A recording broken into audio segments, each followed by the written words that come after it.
শবে মেরাজ, নবী করিম সাল্লাল্লাহু আলাইহি ওয়াসাল্লামের যে রাত্রে মেরাজ হয়েছিল সেটা হলো শবে মেরাজ। সেটা হয়েছে 1400 বছর আগে, 1400 বছরেরও বেশি সময় আগে এটা হয়েছে। এখন কি কারো মেরাজ হয়? তাহলে মেরাজ তো একবার হয়েছে নবী করিম সাল্লাল্লাহু আলাইহি ওয়াসাল্লাম, এটা কি প্রতি বছর করে ঘুরে ঘুরে আসে?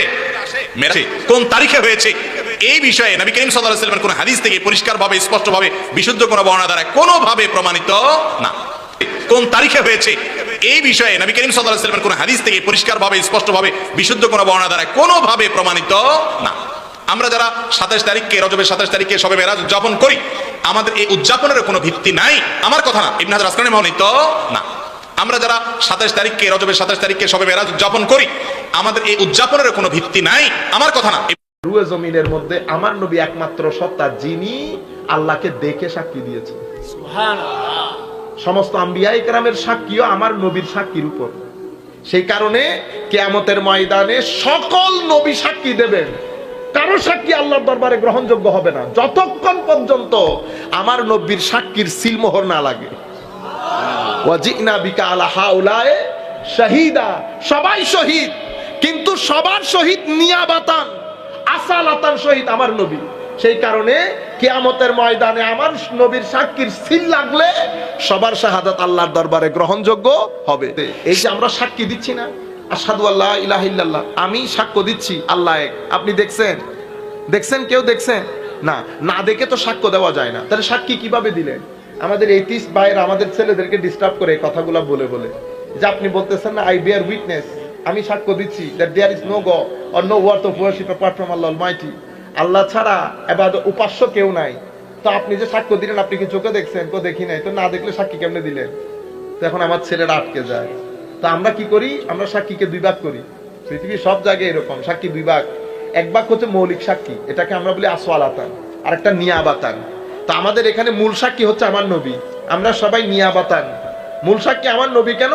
কারণ আমার নবী হচ্ছেন আল্লাহর উজুদের বুরহান, আল্লাহর উজুদের কদ জাআকুম বুরহানুম মির রাব্বিকুম। বুরহান মানে আওকাদুল আদিল্লাহ, মানে আমার নবী আল্লাহর অস্তিত্বের সবচেয়ে বড় প্রমাণ। আমার নবী এমন বুরহান, আপনি আমার নবীকে দেখলে আল্লাহকে বিশ্বাস না করে পারবেন না। হয় বিশ্বাস করবেন, নয় বদরের যুদ্ধের কিয়ামতের জন্য তৈরি থাকবেন। যারা বিশ্বাস করে নাই বদর উহুদের মাধ্যমে কিয়ামত বর্পা করেছে আল্লাহ। আচ্ছা, এখন আমার নবীর সাক্ষী যেহেতু মৌলিক সাক্ষী, তো এটা দেখতে হবে না? সেই কারণে রুয়ে জমিনের মধ্যে আমার নবী একমাত্র সত্তা যিনি আল্লাহকে দেখে সাক্ষী দিয়েছেন। সুবহানাল্লাহ। সমস্ত আম্বিয়া ইকরামের সাক্ষীও আমার নবীর সাক্ষীর উপর। সেই কারণে কিয়ামতের ময়দানে সকল নবী সাক্ষী দেবেন, কারো সাক্ষী আল্লাহর দরবারে গ্রহণযোগ্য হবে না যতক্ষণ পর্যন্ত আমার নবীর সাক্ষীর সিলমোহর না লাগে।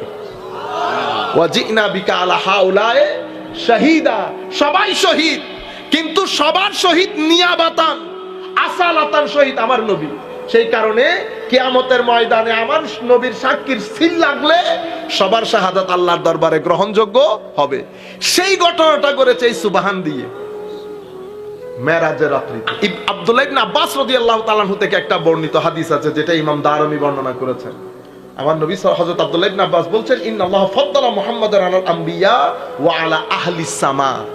আল্লাহ আল্লাহর নবীকে আহলুস সামা এবং আম্বিয়া, আম্বিয়ার কথা কেন বলেছেন? কারণ সৃষ্টি জগতের মধ্যে নবীদের চেয়ে উত্তম আর কেউ নাই। সেই নবীদের মধ্যে এবং আহলুস সামাদের মধ্যে সর্বোচ্চ পর্যায়ে আল্লাহ যাকে স্থান দিয়েছেন তিনি মুহাম্মদুর রাসূলুল্লাহ সাল্লাল্লাহু তাআলা আলাইহি ওয়াসাল্লাম। আর একটা পয়েন্ট বলে আমরা আমাদের বক্তব্য শেষ করব। সমস্ত ফেরেশতাকে দিয়ে আল্লাহ ইনসানকে সিজদা করিয়েছেন। যাকে সিজদা করিয়েছেন উনি হযরত আদম আলাইহিস সালাম। সমস্ত ফেরেশতা আদমকে সিজদা করেছে। তাইলে এটা আদমের শ্রেষ্ঠত্ব, মানে আমাদের ইনসানের শ্রেষ্ঠত্ব, আম্বিয়া ইকরামের শ্রেষ্ঠত্ব। তো যে আদমকে ফেরেশতা দিয়ে সৃষ্টি করে সিজদা করিয়েছেন, সেই আদমকে আবার আমার নবীর হাতে বায়াত গ্রহণ করিয়ে নবী বানিয়েছেন।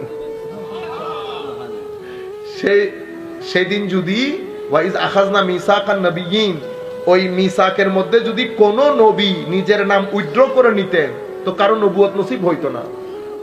ওলামায়ে কেরাম লিখতেছেন, সেই দিন যদি কোন নবী নিঃশ্বাস ফেলতেন, আল্লাহ বেশি হয়ে যাচ্ছে না, সেই দিন যদি কোন নবী হেজিটেট ফিল করতেন তো নবুয়ত আল্লাহ কেড়ে নিতেন। তো যেই নবীকে আল্লাহ ফেরেশতা দিয়ে সিজদা করিয়েছেন, সেই নবীর নবুয়তের উপর আমার নবীর সিল মোহর লাগার কারণে নবী। এরপরে আল্লাহর দুনিয়া, আল্লাহর কাছে সবচেয়ে সম্মানিত ব্যক্তিকে, আতকাকুম, তোমাদের মধ্যে যে সবচেয়ে বেশি মুত্তাকি, সবচেয়ে বেশি মুত্তাকিদের সর্দার যিনি, ওনার নাম মুহাম্মদুর রাসূলুল্লাহ সাল্লাল্লাহু আলাইহি ওয়াসাল্লাম। আল্লাহ রাব্বুল আলামিন এরপরে সবকিছু বলতে বলতে শেষ পর্যন্ত পবিত্র কোরআনের শেষ করতে গিয়ে আল্লাহ বলছেন, হাবিব হইছে, আর মন খারাপ করতে হবে না, ইন্না আতাইনাকাল কাউসার, আমি আপনাকে কাউসার দান করেছি। আমি আপনাকে আওলাদের ক্ষেত্রেও কাউসার দান করেছি, এলমের ক্ষেত্রেও কাউসার দান করেছি। আপনার এলমের মতো করে কারো এলম আমি করি নাই। মা কানা ওয়া মা ইয়াকুন, সবকিছুর এলম আপনাকে দান করেছি। আমার একবার লাভ দিয়ে উঠেছে, কোকে মা কানা ওয়া মা ইয়াকুন, যা ছিল যা হবে এটা তো আল্লাহর এলম। আল্লাহ এটা আপনারে কে বলছে? আল্লাহ তো এটা স্রষ্টা। আল্লাহ কি? আল্লাহ মা কানা ওয়া মা ইয়াকুনের স্রষ্টা। আল্লাহর এলম আপনি আপনি কেমনে বললেন নবী সব জানেন? নবী সব জানলে তো আল্লাহ সব জানেন। ইন্না লিল্লাহি ওয়া ইন্না ইলাইহি, আপনি সব বুঝতে পারেন নাই, সব আপনি বুঝতে পারেন নাই। এটা বড় জায়গা না? এটা অনেক বড় জায়গা না? ঠিক আছে, কিন্তু এই জায়গা কি বরুড়ার চেয়ে বড়? হ্যাঁ, আমি সব জায়গা তোমাকে দিয়ে দিলাম, মানে কি পুরা বরুড়া দিয়ে দিলাম? এটা দিল, তাইলে এটাকে বলে জুজ। এটা কি? বরুড়া হইল কুল, বরুড়া হইল কুল। আবার কুমিল্লার তুলনায় বরুড়া জুজ, কুমিল্লা কুল। বাংলাদেশ কুল, বাংলাদেশ এশিয়ার তুলনায় জুজ, এশিয়া কুল। এশিয়া পৃথিবীর তুলনায় জুজ, পৃথিবী কুল। পৃথিবী নবমণ্ডল ভূমণ্ডলের তুলনায় জুজ, নবমণ্ডল ভূমণ্ডল কুল। কুল কায়নাত আল্লাহর দৃষ্টিতে জুজ, আমার আল্লাহ কুল, আমার আল্লাহ কুল। আপনি এই সব মানে এটা বুঝছেন? আমরা যখন বলি সব জানে, তো সব জানে মানে আপনি আল্লাহ পর্যন্ত কেন গেলেন? আল্লাহরে কি আপনি মাপতে পারবেন? ওইটা ধরা ছোঁয়ার বাইরে। আমি যে সব জানে বলছি, সেই সব জানের মালিক হচ্ছেন আল্লাহ, খালেকও আল্লাহ, খালেকও আল্লাহ।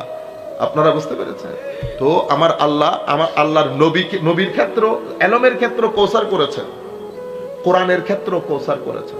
সৈয়দুল কুতুব, সৈয়দুল কুতুব, কোরআনের ক্ষেত্র কৌসার, উম্মতের ক্ষেত্র কৌসার, আর উম্মতের উলামায়ে কেরামের ক্ষেত্রেও কৌসার।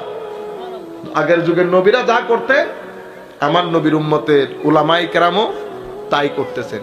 সব দিক থেকে কৌসার করেছেন আমার নবীকে। আল্লাহ রাব্বুল আলামিন আমাদের হামি ও নাসির হোক। মওলাই করিম আমাদেরকে কবুল করুক। মা আলাইনা ইল্লাল বালাগুল মুবিন।